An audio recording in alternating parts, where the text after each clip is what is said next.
Morris Lilienthal, aka Mo. You may have seen him on Tips from Mo or on his Facebook Live show. Morris is the son of a judicial assistant for a district court judge. He grew up around the courthouse and quickly developed a passion for the law. He's a 2003 grad of Cumberland School of Law. While there, he was president of the Cumberland College Democrats and was on the moot court board. He attended Maryville College in Tennessee, where he played offensive tackle on the football team. Mo is very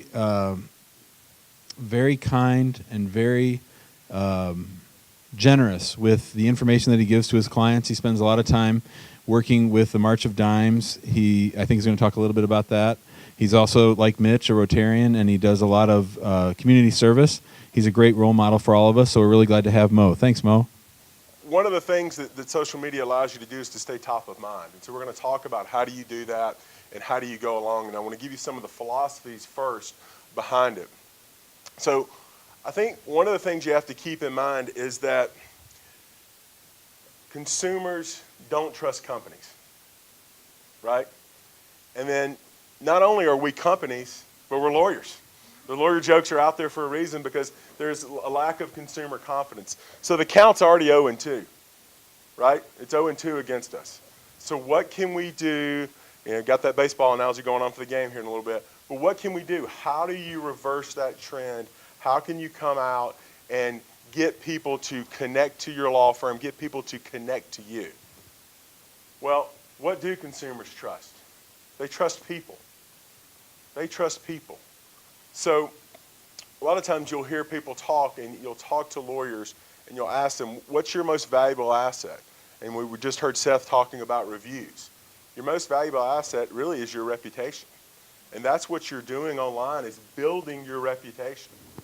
And then I was talking with Tyson last night and talking with some other lawyers, and I think you probably would all hear about this. A lot of times I'll ask lawyers, well, where does your business come from? How do you get business? And people tell me, well, referrals are a really large source of my business. Maybe referrals from other former clients, people in the community, or referrals from other lawyers. Why are people referring you business? Why are they doing it? They're referring you business because they know you. They like you. Maybe you connected with them at the ballpark and your son's on the same baseball team. Maybe they've worked with you and they know you do good results. Maybe they know that you give back to the community. Maybe they have experienced that you always return calls within 24 hours. So you are connecting to that person. That's why people are connecting with you. And so social media didn't change that, folks. Social media can amplify that. Think about if you can build referrals and things in your local community by doing this, imagine what you can do on a grand scale. That's what Mitch has done. And a lot of other people in this group are doing the same thing. And that's what I'm trying to do, but we've got to start somewhere. We've got to go from that couch to that 5K, right? So we're going to get there. But so the other thing I would mention that I think was Seth was kind of hinting at with the reviews is that if you're not building your reputation online and if you're not monitoring your reputation online, it's going to be built for you anyway. You're going to get these negative reviews. There's going to be people chatting online about this. You saw Joey had some great comments for people that were in his tribe talking about, hey, this is my guy. Call him. He's a human. He does great work. Second, third, fourth. What's going to be the response is people have had experiences or bad experiences, or you're not returning phone calls, you're not out there and actively engaged. They're going to be, don't call this guy. I had a bad experience. I tried to call. So you've got to maintain your reputation online, or it's going to be maintained for you. So how do we do this, right? So we've heard some of this already today, and I think it's really important. I'm a big believer in this, and I've bought in on this. And we talked about that consumers don't trust companies, they trust people. So I think you have to humanize yourself. I think you have to humanize your firm. Think about the people in your firm. You've got to let your audience on social media, and in general, even your current clients, they need to be able to relate to the people in your firm. What interest does your client have that your firm has an interest in, or that members of your firm have an interest in?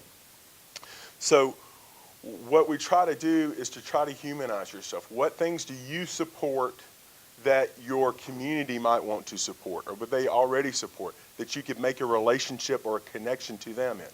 So take a look at this, right? So we've got the classic, blue collar shirt that you get coming out, I guess, out of law school, and then you've got some great curtains there, and he's evidently really successful because he's up in a high rise. And do people relate to that picture, right? Do they relate to that picture? Do they relate to the other picture of somebody that says, hey, I'm a parent too, and boy, I get the low battery all the time. I'm out at the ball field, I'm out doing this, I'm out doing that. I'm running around 24/7 like a chicken with my head cut off, and I can't get enough done, and my battery's always on 5%, and a lot of times it's on 5% because your kid has your cell phone. But that is something that I try to do, that I'm a big believer in, and that I see a lot of people in this group doing, is humanizing yourself, connecting with people, getting people to know you on a personal level, and we'll talk a little bit more about how that transitions into helping you grow your social media presence. So tell that personal story. Talk about what you're passionate about. I would guarantee you that almost everybody in this room has charities and things that they support at their firm that you go out and you do. Whether you're supporting Little League teams, whether you're supporting a soup kitchen in your area, whether you're supporting other nonprofits. Maybe a lot of great firms in here are doing scholarship programs. Maybe you're doing bikes and helmets programs, things in your community that you support. But are you spreading that message? Are you telling your audience about your passions and your things? So Mitch talked about this, and this is talking about what your why is. And I think, this is personal to you. This is personal to your firm. But you need to express that why and connect with that audience. Because I think what you're going to find out is when you do that, those people are going to connect with you on that humanistic level, and then they are going to get to know you, they're going to get to like you, and then ultimately they're going to trust you. They're not going to trust your firm, they've trusted you now. You notice when people were tagging Joey, they weren't tagging Indy Law, they were tagging Joey personally. That's because they've gotten to know Joey. So let me show you how I've done this. That's my why.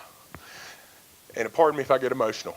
But this is my family's March of Dimes team. And it's something that we've done it's our 6th year. And it's very passionate to me, but it's been so exciting. And one of the things that really allowed it to jump start and really take off like the last 2 or 3 years with Wildfire was because I shared it on social media, and I've taken off with social media. I've gone through it personally with social media, and then having my firm amplify it through our channels on our firm's law firm page.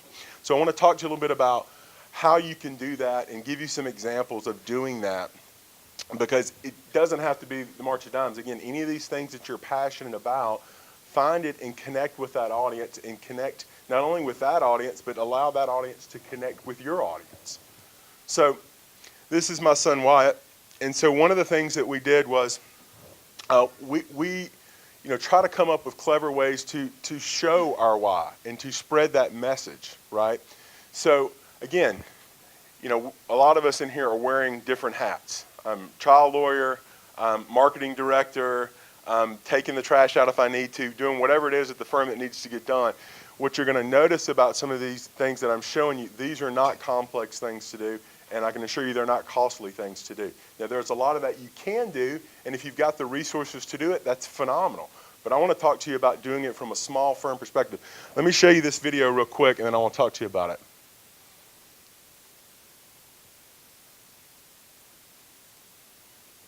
Well, maybe. I'd say it's not available. It may have, it says QuickTime. But anyway, so what you would have seen there, that is a 60-second video of nothing but some flip cards that we put together for my son to flip over, that told the story of my March of Dimes team. In less than 60 seconds, we had some audio added to it. That video was seen well over 4,000 times, dozens of comments, shares.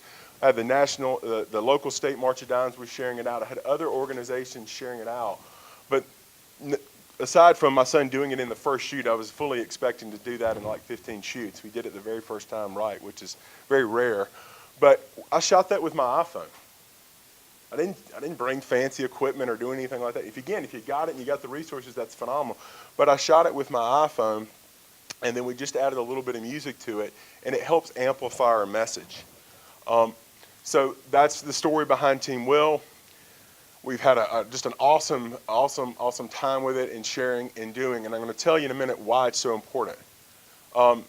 So why do I share this, and why the hell do I have a picture of Robin Leach up here?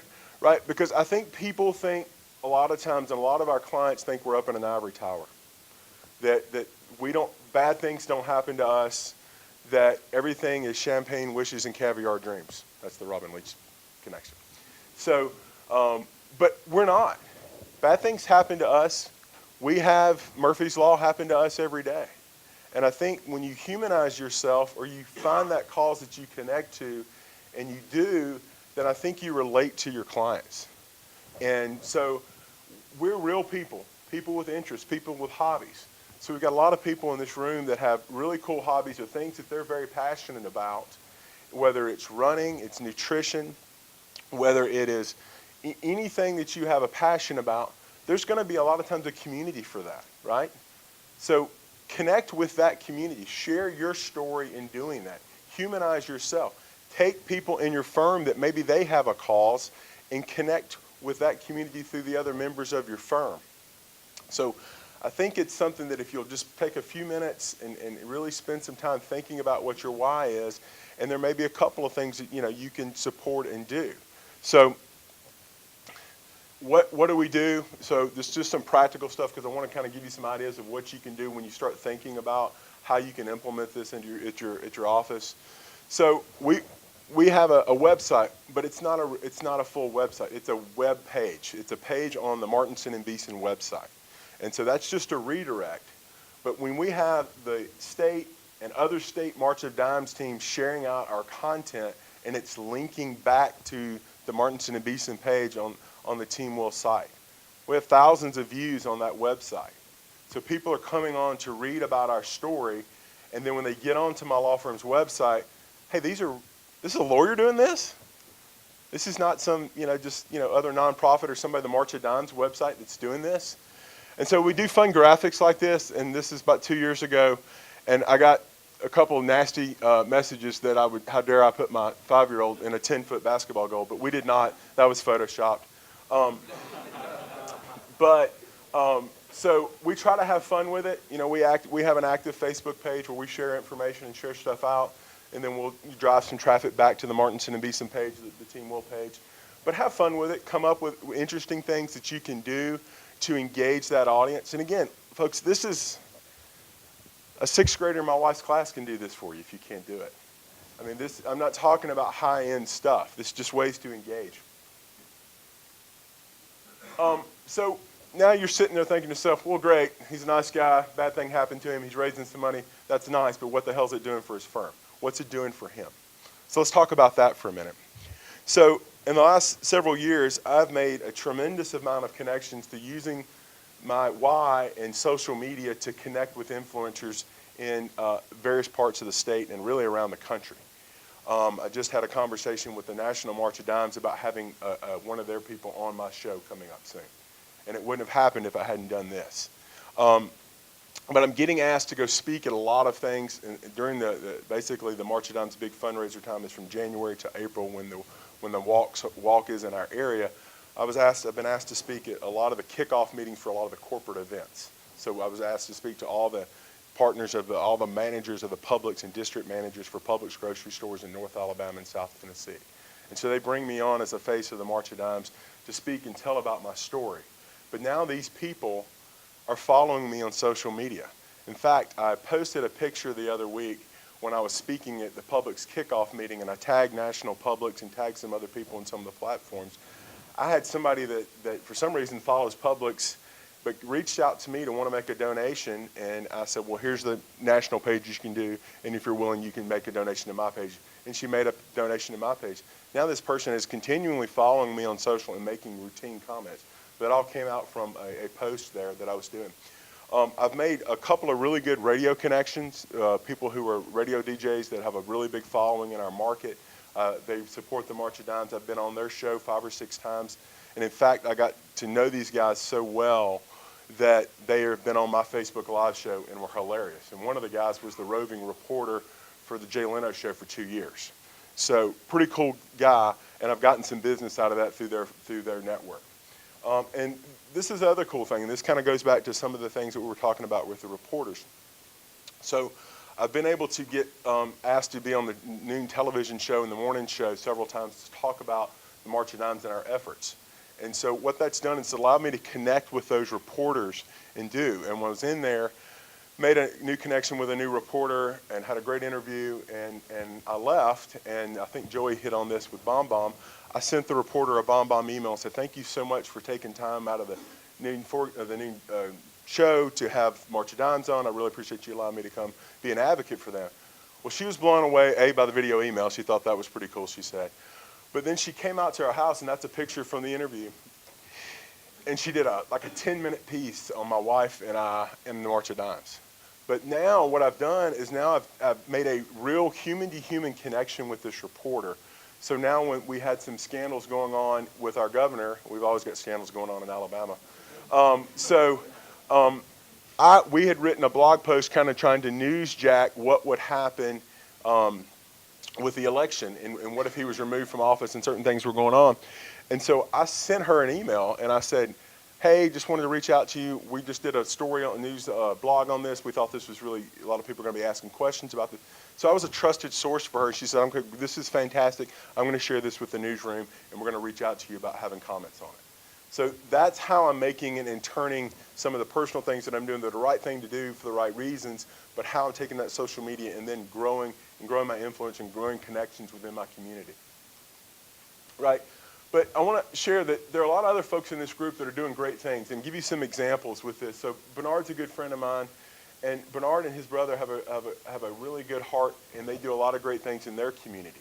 So they work with a nonprofit to give back in their area to do food donations, and what they do is they go out and they'll take videos and tag that group and ask people that if they're willing to be on camera to talk about what they're doing and how they're giving back. So they're connecting with that audience, and then that audience is now going to share their message. So if people connected with that need a lawyer, who do you think they're going to call? They're going to call Bernard's firm.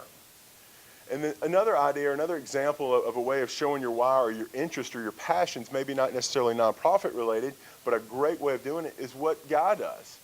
Guy has a passion for nutrition and health, and so Guy has gone out and he'll do videos speaking to certain issues, 2 to 3 minute videos addressing health and issues. And in this one, he's talking about the dangers of artificial sweeteners, and he is connecting with people that have a passion for that. And those people are going to follow him and stay in tune and in touch with him.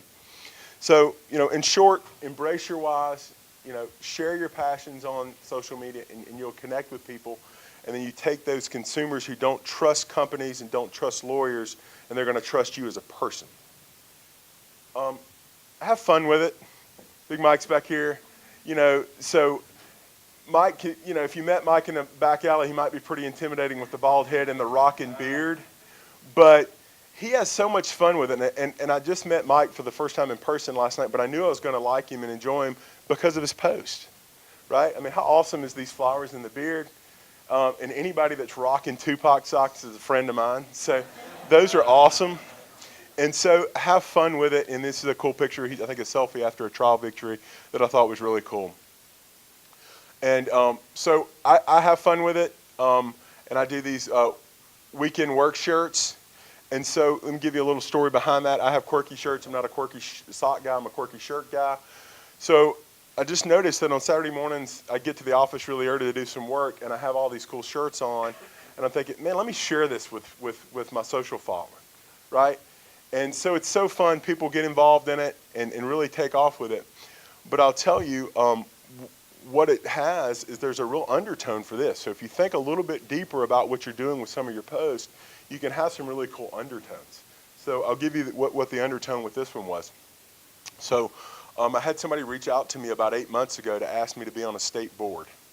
Very flattered that they would ask me to be on this nonprofit board, but I've kind of gotten to the point where I'm so busy that if it's not hell yes, it's hell no. So I don't have time. I can't add anything else. I've already committed to doing stuff. And so I was trying to nicely tell this guy, hey, look, thank you so much. I'm so appreciative of you doing this and doing it, but I've got so much going on. He said, oh, man, I see your weekend work shirts at the office at 5 a.m. on Saturdays. I know you're busy, right? But that undertone of me being fun, being creative with these shirts, call me Big Papa, that, people are actually resonating with people. And then there's that legal connection because I'm checking in at my law office when I'm putting these out. Let's talk a little bit more, maybe even specific about law firm stuff, what you can do.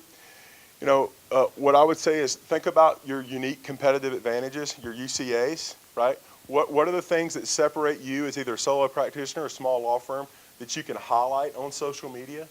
Maybe they always meet with a partner. Maybe they always meet an initial interview with at least a lawyer. Maybe they're not getting signed up by an investigator like some of the large firms do. One of the things that we're very passionate about at our law firm is getting Google reviews. We have, I think, about 144, 145 reviews right now. And people are telling us that they're calling us because of these reviews. And so we'll share out. If we get a nice review, find a day of the week if you're going to do like a content calendar and put out the reviews on that day. Share it out.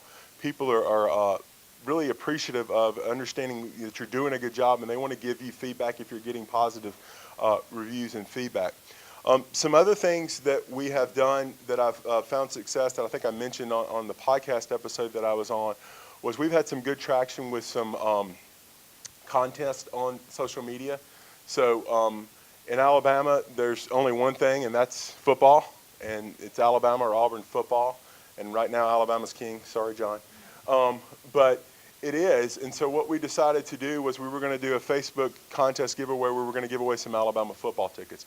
And we weren't even giving tickets away to the Iron Bowl, folks. We were giving tickets away to like Fresno State. But people are so passionate about this. So what we did is we created a landing page, we did a graphic for social media, and then we did a targeted audience on Facebook to give the tickets away. And it just caught wildfire. I mean, we ended up, the landing page would ask for their name and contact information and said that they were agreeing to be solicited or get follow-up email campaign stuff. We got over 1,100 email addresses. I mean, it was pretty powerful. And then thanks to John Fisher, I was sharing with them in the Legal Minds group how successful we were doing with the campaign as it was going on. And John made a great suggestion was, well, let's capitalize on that, right? How are you going to give the tickets away rather than just announcing it? So what we decided to do then was I went on Amazon, bought a drawing drum, and we turned this into the church bingo. And we cut up all these 1,100 plus entries. We promoted that we were going to go live at a certain time. And then we went live, and we put all the darn tickets in there, and we're drawing the drum, and all we needed was a gray-haired lady to pull them out. And so we drew it out and did it, and it just went over very, very successfully, and it was very inexpensive. We had a little bit in the promoted ad on Facebook to target people in Alabama that had an interest in college football, and then the tickets. And we weren't giving away high-end tickets, and again, they were to a cheap game. But those are just some things that we've done that I think you could try to implement in your firm to have some success on social media. So the other main thing I want to talk to you about is video. Now, a year and a half ago, this would have scared the hell out of me. And my mug is not one for video. I don't know that I've even got a voice for radio. But, I was prompted and prodded, hey, Mo, you need to start doing and thinking about doing video. I said, I don't know about that. I don't have the technical know-how. I don't have the resources and doing. And so finally, I just decided, you know what, I'm going to do it, and let me see what I can do with it. And what I think you'll find out is that it allows you to connect with your audience in a way that maybe just a Facebook post with a still picture or a blog post won't let you do. And so we'll talk to you about how you can do that and what's been successful for me. One of the traditional things that you can do, and that Jim is going to talk about and some other people have talked about already, is you can shoot Q&A videos, you can do firm overview videos. Bernard does a great job of he's got questions, videos that he maybe gets from his current clients, and he'll has a database of them, and he will actually forward his client an answer to his question, their question with a video. I think that's great. So you can do all those kind of traditional things, and it even if it may not be for an SEO purpose, it may be for a client experience purpose. Then you can take those videos and you can share them out on social media. And Mitch mentioned this, but I know that when I was on the podcast, I noticed that every 30 days or so, I kept getting tagged on Twitter about the podcast re-airing. And I know it was what Jim had done was to set it up on Meet Edgar and share it out.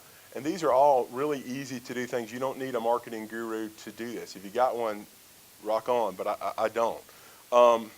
So share meaningful content, share your why in your videos. You know, I kind of subscribe, and people, you know, have their own opinion about this, but in the videos that I do, I kind of do the 80-20 rule. And typically, only about 20% of the time am I talking about the law. I've got a feeling that if I'm on there talking about interact, need a check, or legal things constantly, I'm going to tune out almost everybody in my audience. Nobody's going to give a rat about what I'm talking about. So about 80% of the time, I'm giving a life hack. Maybe I found an app that was cool, that was helpful for me. Maybe I'm giving a motivational tip but I have started doing this, and it's been really successful for me. And you can do this. Things that you're doing with your kids, you can shoot videos. Be you know, impromptu about it. I did one yesterday at the airport. They were doing an honor flight yesterday. I'd never seen that. World War II veterans and Vietnam veterans were being flown into Baltimore. Don't ask me why we flew to Baltimore to come to St. Louis from Alabama, but we did.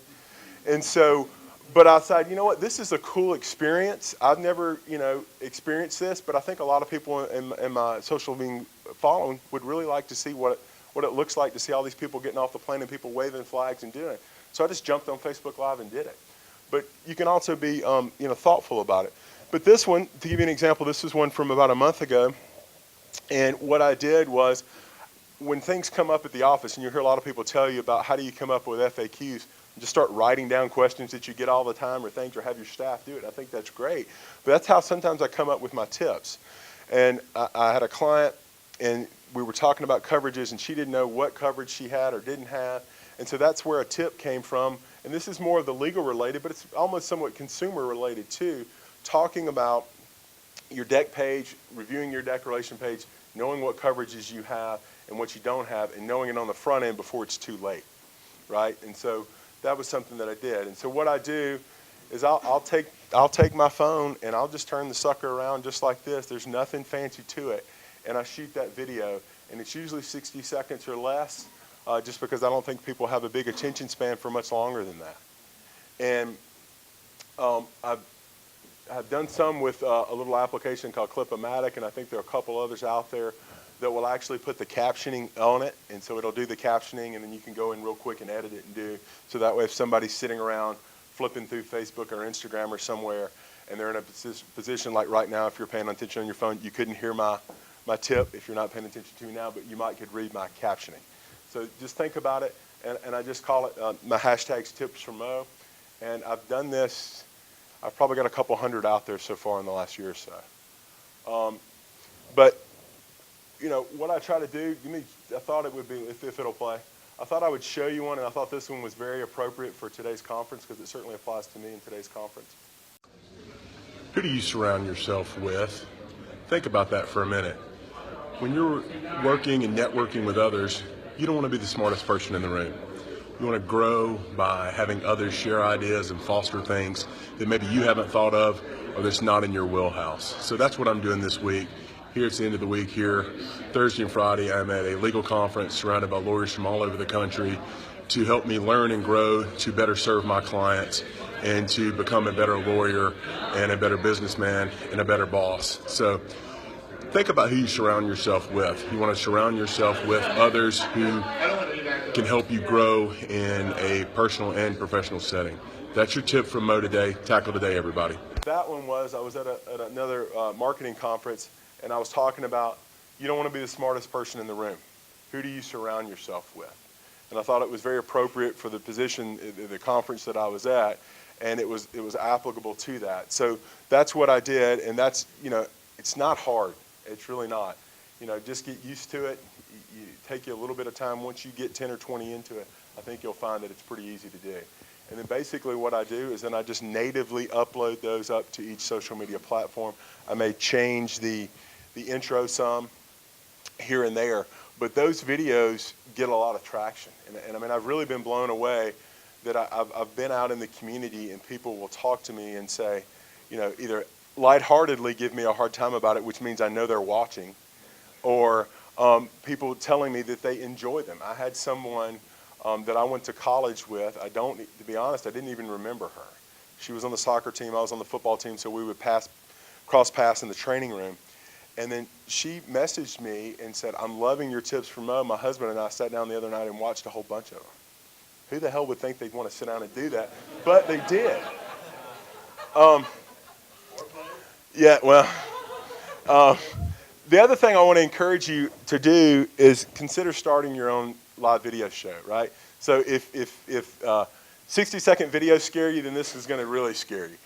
But this was something that I was prodded to do a few months into my video clips by several people in this room. And I said, I don't know if I'm quite ready for that. I'm not quite, Walter Cronkite, or I don't know how I'm going to be interviewing people, and what am I going to do? But you can do this, and you can do it on a shoestring budget, and I want to talk to you about how you can do it. So, the first thing you need to do is you kind of need to pick a platform. Mitch mentioned BeLive. I really like that. I'm not using that one yet, but it's got some cool ways that you can pull in graphics and do. My show from the other week, this is on Blue Jeans.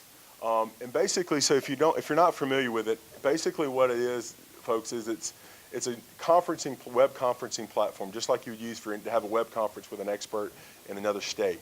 But what this allows you to do is to then broadcast it live to Facebook, where then people can interact with you and watch your show.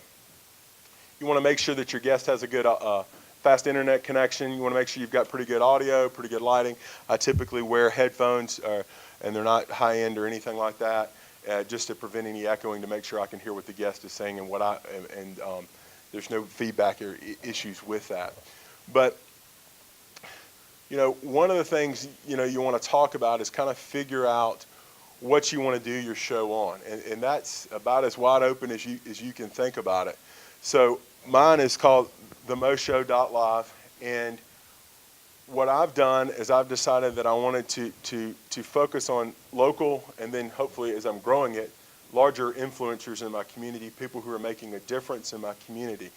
And so what it's allowed me to do is it's allowed me to connect with a lot of great nonprofits in my community and connect with their audiences, which is they're now following me on social. I'm telling you, probably 3 or 4 times a week, I'm getting instant messages on Facebook about legal questions and needing legal help. That's where this is coming from.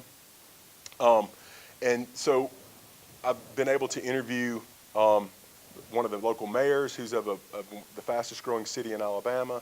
I was able to interview a really prominent young city councilman for Huntsville recently. And then the gentleman here, this is Mark Maloney. He's the president nominee of Rotary International. So he's going to be president of Rotary in just over a year. That's 1.2 million Rotarians in 200 countries. And so that's a pretty big guess for a little redneck guy from Huntsville, Alabama. So what do you want to do with it? Well, you got to pre-promote the show. So you need to get the word out. You don't want to just go live on Facebook if you can help that. And so one of the things that I do, and that I think a lot of people in this room would tell you, is you want to pre-promote. Try graphics like Bernard's got there. It looks a lot like my graphic, and or Mitch's graphic and Joey's graphic. So just kidding, Bernard. But it's a way to get it out. You want to put the date, the time. Mitch is big about talking about when you do this in the Legal Minds group about making sure you put where you're broadcasting from, and then another time zone so people understand when it is and where it is, and then put where they can watch it, right? And what I've done is done it with the MoShow.live. And so that is not a separate website or anything, a platform. That's just a redirect to my Facebook page. So it's easy, as opposed to telling somebody, hey, when I was announcing it to my Rotary Club the other week and we were promoting it around the country and around the world, to watch it, it's not go to facebook.com/Morris Lilienthal. Nobody will ever find that. But if you just say go to the MoShow.live, and it sounds really cool to sound like I've got my own show title, right? It sounds like I'm a lot bigger than I really am. But then, one of the things that I would recommend you do is maybe writing a blog post. This is extra content for your website, tagging the people and hyperlinking to their website or their calls, whoever you're having on. and then embed that graphic in, and then when you share that out, that'll help with your with some promotion of it. And then the other big thing is the post promotion of it, which is then going back out, if you're doing it on Facebook Live, sharing it on Twitter, sharing it on Instagram, uploading it to your YouTube site. And I have not gotten to this step yet, so I'm not there yet, but maybe taking some of it. I know Joey does a good job with this and some others do, and Guy and I have done some Facebook Lives on some legal topics before, going out to Rev or some other site and getting the transcript and then taking that and uploading that as a blog onto your site, so then you've got the actual context and the text there, but and the video to go with it. And then as we talked about, then you can continue to promote this out through Buffer or through things like Social Jukebox or things like that to continue to share it out and to tag these people. So one of the, as I wrap up, I really want to talk about a few of these things, right? The first thing is you've got to be consistent with it. You cannot start it and stop it, start it and stop it. And I know we're all bad about that. We're going to leave this conference with great ideas and great intentions, and you're not going to do squat because your phone's list, callback list is this long, your emails are this long when you get back to your home or in your office on Monday and do it. But you need to figure out the couple of things that you're going to tackle after this conference. And if you're going to do something on social with you or your firm, you've got to be consistent with it. That, I think, is one of the biggest things that, even if some of my tips aren't tips for crap, if I'm consistently doing it, people are seeing it, people are connecting with it. I have people that all the time that are telling me that they're watching them or seeing them, and I'm just blown away when I walk into somewhere and I do it. I was walking into a cafe on a Sunday for breakfast, and some guy that I know barely says, "Hey man, what's the tip from Mo today?" And I said, "Well, it's to eat at Main Street Cafe right now." And so, but that's it. And then be unique with it, right? We talk about standing out from the noise, right? Not interact, need a check, not call me for this, not asking for this. Be who you are. Be genuine so people like you as a human, right? We're all different. We have different qualities. You may not be the rockin' beard guy with the flowers in your beard or on the Hummer. That may not be who you are, and that's cool. But you need to stand out and separate yourself. Find what your passions are, what that why is, as Mitch was talking about, and show it and share it out. Now, this other one is one we haven't touched on, but this is huge. But Jim and Tyson talk about this, and I think with the Bob Berg podcast, and that's about being a giver. And Nick Rishwain, who is not here, but is a member of this group out in California, is the biggest giver of any of my friends on social media. But what I mean by that is, don't just share your stuff out. You need to engage with your audience. And Joy was doing a good job of talking about this. But you need to engage with people that have the similar interests that you have. Engage in Facebook groups and then respond to those messages, and not with, here's a great link to my website or YouTube video that answers your question, but engage with them in a meaningful way and then share that out, provide them valuable information. And when you give and you give and you share, they're going to start following you on social. They're going to start engaging with you on social. And then when they have a legal need, they're going to do what they did on Joey's page, and they're going to say, call him, call Alicia, call whoever, because this person is somebody I trust, I know, and I like. The other thing I tell you, it's a marathon, not a sprint, and I don't like to sprint, so it works out well for me. But it's taken me a little over a year and a half now, just now, to get some traction. And so I know in this room, everybody in here is spending money on stuff where your time is money, even if you're not spending a lot of money on it. And what you're asking yourself, great, this sounds great, all these tips, this video show, great, you think you're a local celebrity. But what's your ROI on it, right? How do you measure it? It's hard to measure. But I'm telling you that I'm getting noticed, I'm getting contacts. We've got, especially in the PI field that I'm in, we've got all the 800-pound gorillas, Morgan & Morgan, regional gorillas that are in my space. How am I going to compete with them? It's hard for them to humanize themselves when they're on every billboard and every TV commercial. So this is a way that my law firm and I have figured out that we can humanize ourselves and relate to people on various levels for the things that we're doing in our community and things that are passionate to us. But just remember, folks, you're not going to post 10 videos and all of a sudden, well, that guy from Alabama was crazy. I'm not getting any calls. it's a marathon. Mitch would tell you that it didn't happen overnight for him. The last thing is like Nike, just do it. You don't have to be perfect with it. I know that there is a time and place for quality video production. There's a time and place for polishing and doing everything. But if you wait to do it, I'm here to tell you you're not going to do it. Or you're going to do it and you're going to be aggravated and pissed off about it. What I would suggest to you is find the one or two things you want to start with. Find out what works for you, what works for your personality, and what you're passionate about, and then just flat do it and do it consistently and be unique about it. So that's me. If you want to connect with me, please do. I'd love to engage with you on social. I know Jim said that they're going to put all of our presentations, but if you want mine, there's mine right there, the bit.ly link for MaxLawCon. You can go right there and it'll automatically email it out to you. Just enter your name and information. I'd love to put you on my mailing list. And then lastly, right there, presentation finished. Any questions? So, anybody got anything? Yeah, I do. Yeah. I'll go ahead and do it again. I had two questions. One, you kind of started to answer, but are you getting good cases? I'm getting cases from it. I'm starting to see leads in the context I'm making. Again, it's kind of like the referral basis, right? When you're getting referrals from other people in your community, this is the one way that I'm seeing to grow my referral basis and grow my connections. I got a case, a good estate planning case. Again, my law firm's a little bit different mixed bag. We are not the niche down firm. We each are niched within my firm. There's 5 lawyers. We've been around for 81 years. So we're kind of a mainstay in our town. And so we each have our practice area. But I had somebody through social media reach out to me Monday and said, hey, my mom passed. I thought everything was in joint names, but we've got this big IRA that we need to do. Is that something that you or your firm can handle?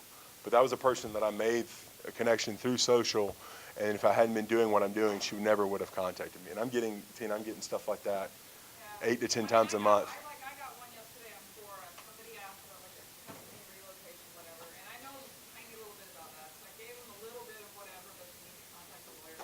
And after I sent it, I'm like, oh shit, I didn't tell them, there can be deadlines, this and that. So stuff like that becomes here's my next question. I mean, and this is kind of, obviously there's people in the room who've done it, and I've done it, but what I felt was so weird about it, and you obviously have overcome that, but, nobody else on Facebook is doing this. Like, where we used to, on Google Plus, it's kind of a normal thing that some people are doing hangouts. Like, nobody but the lawyers I know, are doing it, so I felt so weird. Like, none of my non-lawyer friends are doing it, and then I'm kind of being a little condescending because I'm giving them advice or whatever. I'm into running and nutrition, so I know a lot about that, but Sure. still, it's like, who are you to tell me what to eat? Who are you to tell me how to exercise? I just felt, no one said that to me, but it just felt really strange for me on Facebook. Yeah, well. But I mean, obviously you've overcome that. Yeah, I mean, I don't know if you have that feeling, but yeah, sure. I mean, the first month or two of doing these tips for Mo, I thought, who the heck wants to hear from me, right? Unless they're getting dining, directions, I know where to eat. But I think you just got to be unique. You've got to stand out amongst the crowd, and the haters are going to hate. have you gotten any negatives? So I mean, I never did, but it was just very, very rarely. I think people that are going to tune you out are just going to tune you out anyway. And I think that you're, as long as you're providing value to your audience in some manner, how are you providing value or how are you inspiring them? And so recently I've been, if you've been following me a little bit on social in the last month, I've really been busting it trying to get in some better shape. And so I've had a lot of people recently, give me some feedback about the few videos that I've had my trainers shoot with me and him in the gym. They're like, hey man, looks like you're getting after it. That's great. That's doing. But a lot of people can relate to that. And then especially a lot of professionals can relate to that if you're working hard, you've got all this going on, and you've got the dad with the 5% battery life going on, and then the only time you got to get up is 5 a.m. in the morning to be at the gym, and it totally stinks to do it. When somebody's busting your tail at 5 a.m., it's even worse. But I think you just got to be unique about it, and I think I wouldn't worry about that as much as you can. Thank y'all so much.